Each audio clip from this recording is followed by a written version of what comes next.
ॐ श्री गुरुभ्यो नमः।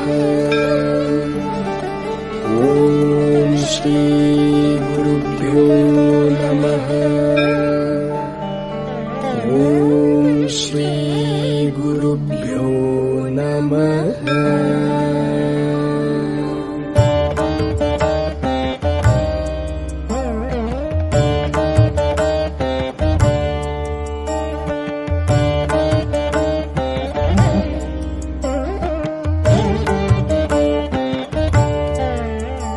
शरीरं सुरूपं तथा वा कलत्रं यशश्चारुचित्रं धनं मेरुतुल्यम्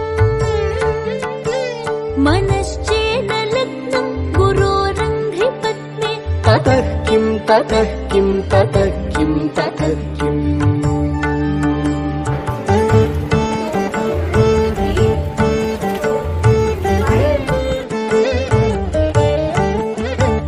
कलत्रं धनं पुत्रपौत्रादि सर्वं गृहं बान्धव सर्वमेतद्धि जातम्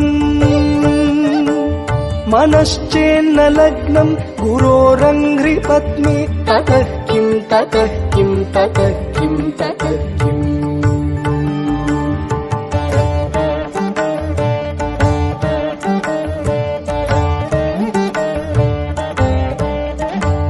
षडङ्गादिवेदो मुखे शास्त्रविद्या कवित्वादिगद्यं सुपद्यं करोति मनश्चेन लग्नं गुरोरङ्घ्रिपद्मे ततः किं ततः किं ततः किं ततः किम्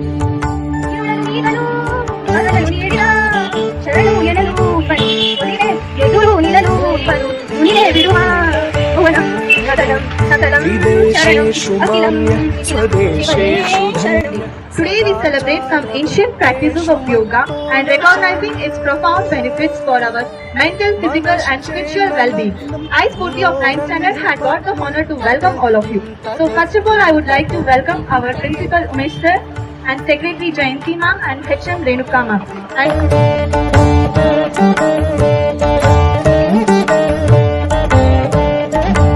क्षमामण्डले भूपभूपालवृन्दै सदा सेवितं यस्य पादारविन्दम्